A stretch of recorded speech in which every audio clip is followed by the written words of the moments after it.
Hello दोस्तों। तो NCERT maths के आगे बढ़ते हुए चरण में हम लोग प्रश्नावली 1.2 का प्रश्न क्रमांक 7 को सॉल्व करेंगे। ठीक है, इस प्रश्न में दिया गया है निम्नलिखित में से प्रत्येक स्थिति में बतलाइए कि क्या दिए हुए फलन एक एक ही आच्छादक अथवा एक एक ही आच्छादी यानी कि बाइजेक्टिव हैं। अपने उत्तर को औचित्य भी बताइए। तो यहाँ पर देखिए प्रश्न क्रमांक 7 के अंतर्गत दो क्वेश्चन दिए गए हैं, आप एनसीईआरटी बुक में भी देख सकते हैं। तो यहाँ पर सबसे पहले दिया गया है एफ एक्स बराबर 3-4x द्वारा परिभाषित फलन F such that R to R है। और यहाँ पर दूसरा क्वेश्चन दिया गया है एफ एक्स बराबर 1+x² द्वारा परिभाषित फलन F such that R to R है। तो यहाँ पर आर से आर में है यानी कि रियल नंबर से रियल नंबर, और हिंदी में से वास्तविक संख्या कहते हैं। ठीक है, वास्तविक संख्या से वास्तविक संख्या में होगा। और यहाँ पर एफ एक्स का मान पहले 3-4x दिया गया है, फिर 1+x² दिया गया है। ठीक है, अब आपको यहाँ पर एक एक ही आच्छादक बताना है। तो सबसे पहले हम लोग इस प्रश्न को करते हैं, यानी कि फर्स्ट वाले को यहाँ पर करेंगे। तो यहाँ पर फर्स्ट वाले को करेंगे। ठीक है, सबसे पहले फर्स्ट वाले को करते हैं। तो यहाँ पर सबसे पहले समझ लेते हैं हम कि एक एक ही होगा कि आच्छादक होगा कि एक एक ही आच्छादक है या फिर नहीं है। तो सबसे पहले समझ लेते हैं, इसके बाद में आगे सॉल्व करते हैं। तो देखिए आप समझते कैसे हैं। तो सबसे पहले आपको कुछ इस प्रकार डायग्राम बनाना है। ठीक है, इस प्रकार आप बना लीजिए, अभी से बना लीजिए इस प्रकार। ठीक है, अब देखिए यहाँ पर इसको हम लोग x मान के चलते हैं और यहाँ पर इसको हम y मान के चलते हैं। और आप लोग जानते हो कि इस ये प्रांत कहलाता है, सह प्रांत कहलाता है। ठीक है, और रिलेशन अपना r से r में है, r से r में है ना रिलेशन। तो r में सभी वास्तविक संख्याएं होती हैं। तो वास्तविक संख्याओं में देखिए माइनस प्लस करणीय दशमलव वाली सभी संख्याएं होती हैं। तो यहाँ पर हम लोग माइनस की संख्याएं भी लिख लेते हैं और प्लस की संख्याएं भी लिख लेते हैं और करणीय वाली संख्याएं भी ले लेते हैं। अब यहाँ पर तो सभी संख्याएं होगी, तो बहुत सारी संख्याएं यहाँ पर हो सकती हैं। आप कोई भी संख्या यहाँ पर लिख सकते हो सिर्फ समझाने के लिए। ठीक है, अब देखिए यहाँ पर आपका पहले फलन दिया गया है एफ एक्स बराबर 3-4x दिया गया है। तो इस प्रकार आपको लिखना है। ठीक है, अब आपको x की वैल्यू कोई भी x का मान रखिए और वो यदि y में मिलता है यानी कि यहाँ के अवयव की यहाँ पर प्रतिबिंब बनता है यानी कि इमेज बनती है, तो कह सकते हैं एक एक ही होगा, लेकिन यहाँ पर अलग अलग अवयव की अलग अलग इमेज होनी चाहिए।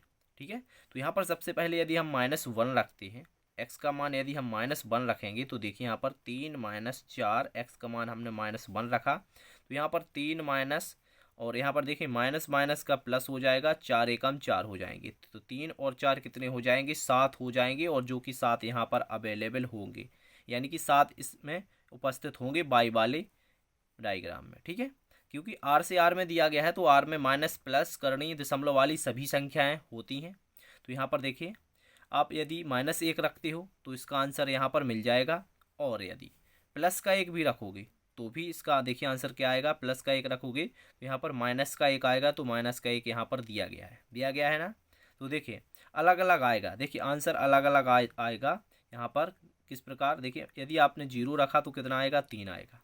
ठीक है, तो फिर आप इस प्रकार के मान आते जाएंगे तो आप कह सकते हो कि एक जो एफ फलन होगा वो एक एक ही होगा। ठीक है, अब यदि फलन एक एक ही होता है, अब एक एक ही क्यों है, क्योंकि यहाँ पर आप कोई भी मान यहाँ पर रखते जाइए तो यहाँ के प्रत्येक अवयव की यहाँ पर इमेज बनेगी, चाहे आप माइनस का रखिए, चाहे प्लस का रखिए, चाहे दशमलव का रखिए। तो यदि आप यहाँ से कोई भी संख्या x का मान रखते हो तो y का मान भी आपको प्राप्त होता जाएगा, यानी कि अलग अलग इमेज बनती जाएगी। तो इस प्रकार यहाँ पर भी कोई भी अवयव शेष नहीं रहेगा। यदि आप बात करें यहाँ पर दशमलव वाली संख्याओं की यानी कि बटे वाली संख्याओं की, तो यदि आप यहाँ पर बटे वाला कोई भी मान रखोगे तो बटे वाले भी आंसर आएंगे ना। तो यहाँ पर आच्छादक भी फलन होगा। यदि फलन एक एक ही और आच्छादक होता है तो फिर कैसे चेक करते हैं। आप देखिए यहाँ पर मैंने आपको बताया था यदि फलन एक ही की होता है तो हम लोग x1 x2 लेकर चलते हैं और दोनों को बराबर लाते हैं, x1 बराबर x2। और आच्छादक होता है तो x का मान fx में रखते हैं और y प्राप्त करते हैं। ये भी मैंने आपको पहले समझा दिया था। ठीक है, अब देखिए यहाँ अप्लाई करते हैं यानी कि लिखते हैं इसको, तो और अच्छे से आपको समझ में आ जाएगा। और आप पूरी प्लेलिस्ट देखिए, आपको कक्षा 12वीं की सभी प्रश्न एकदम सॉल्व मिलेंगे, पूरी गणित का सॉल्यूशन मिलेगा। ठीक है, तो डिस्क्रिप्शन में लिंक दी गई है, आप सभी क्वेश्चन की आंसर डायरेक्ट देख सकते हो। ठीक है, तो देखिए यहाँ पर अब आपको क्या करना है, सबसे पहले इस प्रकार डायग्राम बगल में बना लेना है। ठीक है, इस क्वेश्चन को सॉल्व करते टाइम। और यहाँ पर हम लोग सबसे पहले क्वेश्चन में जो दिया रहता है वो लिख देते हैं कि एफ एक्स बराबर दिया गया है 3-4x दिया गया है ना, और संबंध आर से आर में दिया गया है, ये भी आपको लिख लेना है। अब यहाँ पर सबसे पहले आपको एक एक की बात करनी है, तो एक एक ही लिखेंगे यहाँ पर, यानी कि 1 1 इसे इंग्लिश में कहते हैं। अब एक एक ही में क्या होता है, यहाँ पर हम लोग x1 और x2 लेकर चलते हैं, ठीक है, जो कि R में बिलोंग्स करते हैं। अब आपको लिखना है यदि fx1 बराबर fx2 हो, तो यदि ऐसा है तो यहाँ पर आपको x1 एक बार x का मान x1 लिखना है, एक बार x2 लिखना है। तो यहाँ पर आ जाएगा 3 - 4 x1 बराबर, और यहाँ पर आ जाएगा 3 - 4 x की जगह पर x2 लिख देंगे। एक बार x1 और एक बार x2 लिखना है। अब यहाँ पर यदि इसको सॉल्व करोगे तो यहाँ पर देखिए 3 से 3 कट जाएंगे, क्योंकि यहाँ पर 3 प्लस के हैं और इस 3 को इस साइड लाएंगे तो माइनस के हो जाएंगे, तो माइनस प्लस कट जाते हैं, तो आप डायरेक्ट 3 3 काट सकते हो और यहाँ पर बचेगा -4 x1 बराबर -4 x2 बचेंगे। अब यहाँ पर माइनस से माइनस कट जाएगा, 4 से 4 कट जाएंगे, तो कितना आएगा, x1 बराबर आ जाएगा x2। ठीक है, यही तो हमको प्राप्त करना था, x1 बराबर x2। यदि ऐसा आ जाता है तो हमको दर्शा देना है कि f क्या होगा, एक एक ही होगा। तो यहाँ पर हम लोग क्या लिख देंगे, अतः f एक एक ही है। ठीक है, तो इसके बाद चेक करते हैं फिर अच्छादक। तो अच्छादक के लिए देखते हैं, तो यहाँ पर सबसे पहले अच्छादक के लिए हम लोग लिखते हैं fx बराबर लिखते हैं 3 - 4x। ठीक है, अब यहाँ पर देखिए x को हम यहाँ पर y मान के चलते हैं, तो y बराबर आ जाएगा 3 - 4x। ठीक है, अब y मानना पड़ता है। यहाँ पर मैंने आपको पहले भी बताया था कि x का मान fx में रखने पर y का मान प्राप्त करना है। तो यहाँ पर सबसे पहले हम इस x को y बराबर मान के चलते हैं 3 - 4x। ठीक है, फिर इसके बाद में क्या करेंगे, यहाँ पर आप देख सकते हो इस 4x को इस साइड ले जाएंगे, क्योंकि हमको x का मान प्राप्त करना है। ठीक है, x का मान निकालना है यहाँ से, तो माइनस के 4x हैं, इस साइड जाएंगे तो प्लस के 4x हो जाएंगे, और 3 जहीं के तहीं लिखेंगे, और y को इस साइड ले जाएंगे तो माइनस के y हो जाएंगे। आया ना समझ में। देखिए यहाँ पर माइनस के जो 4x हैं इसको इस साइड ले जाएंगे तो प्लस के 4x हो जाएंगे, और 3 यहीं पर लिखे रहेंगे, और y को इस साइड ले जाएंगे तो माइनस की y हो जाएंगे, और यहाँ पर x का मान निकालेंगे तो यहाँ पर 3 - y और बटे में यहाँ पर 4 चले जाएंगे, तो 3 - y बटे के 4 हो जाएंगे। ठीक है, तो इस प्रकार आपका ये x का मान आ जाएगा। अब x का मान जो आया है, अब आपको x का मान fx में रखना है, यानी कि इसे fx में रखना है। तो यहाँ पर लिखेंगे कि x का मान fx में रखने पर, तो इसमें fx में रखने पर देखिए अब क्या आएगा, तो यहाँ पर f और x की जगह पर 3 - y बटे के 4 लिखेंगे। ठीक है, और बराबर में 3 - 4, अब x की जगह पर यहाँ पर लिखेंगे 3 - y बटे 4। इस प्रकार आपको लिख देना है। इसके बाद आपको यहाँ पर बराबर लगाना है 3 माइनस, अब यहाँ पर देखिए 4 और बट्टे में यहाँ पर 4 दिए गए हैं, तो गुणा में यहाँ पर देखिए दिया गया है, तो 4 से 4 यहाँ पर कट जाएंगे, 4 से 4 कटेंगे तो माइनस के 3 हो जाएंगे, और माइनस माइनस यहाँ पर प्लस की y आ जाएगा। आया ना समझ में। यहाँ पर 4 से 4 कट जाएंगे और माइनस के 3 और माइनस माइनस प्लस की y आ जाएंगी। अब यहाँ पर देखिए 3 प्लस के हैं और माइनस के 3 है, तो ये भी कट जाएंगे, तो यहाँ पर y आ जाएगा। यदि y आता है तो मैंने आपको पहले बताया था कि आपको क्या करना है, x का मान fx में रखना है, और यदि y प्राप्त होता है तो आप कह सकते हो कि फलन होगा जो अच्छादक होगा। ठीक है, तो यहाँ पर आपको अब अतः करके आप आराम से लिख सकते हो कि f है जो अच्छादक है, अच्छादक है। इस प्रकार आपको लिख देना है कि f है जो f यहाँ पर, तो f एक ही आच्छादी है। ठीक है, तो इस प्रकार आपको करना था। इसके बाद इसका सेकंड सवाल करते हैं। तो देखिए यहाँ पर दूसरा सवाल जो दिया गया है, fx बराबर 1 + x² द्वारा परिभाषित फलन f सच दैट R2R है। तो इसको सॉल्व करते हैं। तो सबसे पहले आपको इस प्रकार लिखना है कि fx बराबर 1 + x² और f सच दैट R2R फलन दिया गया है।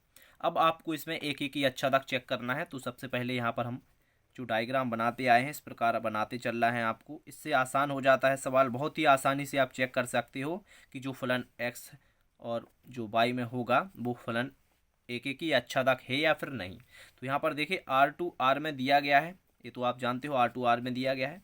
तो यहाँ पर वो सभी संख्याएं होती हैं, जैसे कि यहाँ पर -1 भी होगा, -2 भी होंगे, और यहाँ पर 0 भी होगा, 1 भी होंगे, 2 भी होंगे। इसी प्रकार यहाँ पर भी देख सकते हो आप, यहाँ पर सभी वो संख्याएं होंगी जो कि R में बिलोंग्स करती हैं, यानी कि वास्तविक संख्याएं -1, -2, 0, 1, 2 और करनी वाली भी इसमें संख्याएं होती हैं। ठीक है, तो ये सहप्रांत कहलाता है, ये प्रांत कहलाता है। यहाँ पर आप प्रांत लिख सकते हो कि इसे हम प्रांत बोलते हैं और इसे हम सहप्रांत बोलते हैं। तो इस प्रकार भी आप लिख सकते हो कि इसे सहप्रांत बोलते हैं। ठीक है, और यहाँ पर आपको चेक करना है सबसे पहले एक एक ही। तो देखिए यहाँ पर जो फलन एफ एक्स बराबर 1 + एक्स स्क्वायर दिया गया है, 1 + एक्स स्क्वायर दिया गया है। ठीक है, देखिए तो यहाँ पर आप देखिए एफ एक्स बराबर क्या दिया गया है, 1 + एक्स स्क्वायर। ठीक है, अब यदि आप एक्स की वैल्यू 1 रखते हो तो देखिए यहाँ पर 1 + एक्स का मान हमने क्या रखा है, यहाँ पर एक्स है। ठीक है, यहाँ पर अच्छे से लिख देते हैं 1 + एक्स स्क्वायर। यदि हमने एक्स की वैल्यू 1 रखी है तो 1 का वर्ग करेंगे तो कितना आएगा, 1 ही आएगा। तो 1 और 1 2 हो जाएंगे ना। यदि हम -1 रखते हैं तो देखिए यहाँ पर 1 + अब यहाँ पर देखिए -1 का वर्ग करना है हमको, क्योंकि यहाँ पर x का मान हमको -1 रखना है। तो -1 का वर्ग करेंगे तो वो क्या आएगा, प्लस का 1 ही आएगा। तो इसका आंसर भी कितना आएगा, 1 और 1 2 आ जाएगा। तो आप देख सकते हो हमने प्लस का 1 रखा तो आंसर 2 आया और माइनस का 1 रखा तो आंसर 2 आया। कहने का मतलब ये है कि यहाँ पर आप यदि -1 रखते हो तो आंसर क्या आता है, प्लस का 1 आता है। यदि हम प्लस का 1 रखते हैं तो भी आंसर 1 ही आता है। तो यहाँ पर आप देख सकते हो दो अवयव की एक इमेज बन रही है, तो ये फलन एक एक ही तो नहीं है। आप यहीं से अंदाज़ा लगा सकते हो एक एक ही नहीं है। अब अच्छादक की बात करते हैं तो यहाँ पर आप माइनस की संख्या ले लीजिए। माइनस की संख्या जैसे कि -2 हैं या फिर -1 है या फिर -3 है या फिर माइनस की यहाँ पर इन्फिनिटी संख्या हो सकती हैं, जो कि यहाँ पर सभी शेष बच जाएंगी, किसी भी अवयव का प्रतिबिंब नहीं बन पाएंगी। क्यों नहीं बन पाएंगी, क्योंकि यदि आप यहाँ पर देखिए, यहाँ पर वर्ग लगा हुआ है। यदि आप देखिए यहाँ पर 1 + एक्स स्क्वायर दिया गया है। अब आपको माइनस का आंसर चाहिए तो माइनस का आंसर कैसे लाओगे, या यहाँ पर एक्स की वैल्यू चाहे आप माइनस की रखो चाहे आप प्लस की रखो, यहाँ पर वर्ग लगा हुआ है। वर्ग लगा हुआ है तो सभी प्लस की हो जाएंगी, यानी कि पॉजिटिव हो जाएंगी। तो नेगेटिव तो किसी का आंसर आएगा ही नहीं। यहाँ पर आप कोई भी वैल्यू रख लो, चाहे माइनस की रख लो चाहे प्लस की रख लो, आंसर आने वाला है ओनली प्लस में आएगा। समझ रहे हो ना आप, प्लस में आएगा ना। तो माइनस का मतलब कह सकते हो माइनस की यहाँ पर सभी संख्याएं बच जाएंगी। तो वहाँ पर आप कोई भी यहाँ पर माइनस की संख्या उठा लीजिए, जैसे कि हमने -2 ले लिए और बोल देंगे कि -2 अवयव है जो वो बाई में बिलोंग्स करता है, यानी कि सह प्रांत में, जो इसको हमने बाई माना है इसमें बिलोंग्स करता है। लेकिन यह एक्स की यानी कि प्रांत के किसी भी अवयव का प्रतिबिंब नहीं है। तो फिर क्या क्या होगा, एफ अच्छादक नहीं होगा। तो यही तो हमको दर्शाना है। ठीक है, तो यहाँ पर सबसे पहले एक एक के लिए लिखते हैं। तो यहाँ पर आप x1 x2 लेकर भी लिख सकते हो, और डायरेक्ट आप चाहो तो यहाँ पर लिख दोगे कि 1 और -1 अवयव हैं जो वो R में बिलोंग्स करते हैं। ठीक है, ये पहले आपको लिख देना है। इसके बाद में आपको F1 निकालना है। F1 यदि आप निकालते हो तो यहाँ पर 1 + 1 का स्क्वायर करोगे तो कितना आएगा, 1 + 1 आएगा, जो कि इसका आंसर 2 हो जाएगा। अब यदि आप F -1 लेते हो तो यहाँ पर 1 + -1 का स्क्वायर करोगे तो यहाँ पर 1 + 1 का स्क्वायर, माइनस लगा हुआ है तो यहाँ पर वर्ग करोगे तो प्लस का 1 हो जाएगा। तो 1 और 1 2 हो जाएंगे। तो यहाँ पर आप देख सकते हो 1 बराबर नहीं है -1 के। ठीक है, तो फिर यहाँ पर 1 -1 के बराबर नहीं है। तो यहाँ पर f है जो 1 1 ही नहीं है। यही आपको दर्शाना है कि f 1 1 ही नहीं है। ठीक है, अब अच्छादक में क्या करना है, माइनस की कोई भी एक संख्या उठा लीजिए। जैसे कि यहाँ पर हम लिख देंगे कि अच्छादक। ठीक है, अच्छादक लिखेंगे और फिर यहाँ पर लिख देंगे कि -2 है जो वो बाई में बिलोंग्स करता है। अब बाई आपने लिख दिया तो जो आप परीक्षा में बाई लिख दोगे तो आपको इस प्रकार डायग्राम भी साथ में बना देना है, ताकि परीक्षा में जो पेपर चेक करता है वो समझ जाए कि बाई इसने क्यों लिखा है। तो बाई सहप्रांत के लिए लिखा है, तो यहाँ पर हम कोष्टक में सहप्रांत भी लिख देते हैं। ठीक है, इस प्रकार आपको लिखना है कि -2 अवयव हैं जो बाई में बिलोंग्स करते हैं, लेकिन एक्स के किसी भी अवयव का प्रतिबिंब नहीं है, किसी भी अवयव का प्रतिबिंब नहीं है। तो फिर क्या होगा, जो एफ होगा वो अच्छादक भी नहीं होगा, एफ अच्छादक नहीं है। तो बस यही आपको चेक करके बता देना है। तो इस प्रकार आपका एक क्वेश्चन सॉल्व हो जाएगा। ठीक है, तो यहाँ पर अतः करके लिख देना है कि एफ एक एक ही आच्छादी भी नहीं है। ठीक है, क्वेश्चन में लास्ट में दिया गया था ना एक एक ही और आच्छादक, फिर अथवा करके एक एक ही आच्छादी दिया गया था, तो अतः एफ एक एक ही आच्छादी नहीं है। ठीक है, तो इस प्रकार आपको बताना था। तो इस प्रकार आपका एक क्वेश्चन भी कंप्लीट हुआ। आशा करते हैं आप लोगों को समझ में आ गया होगा, और कोई भी डाउट हो तो आप कमेंट में पूछिए। इसके बाद नेक्स्ट वीडियो में प्रश्न क्रमांक 8 को सॉल्व करेंगे। Thank you.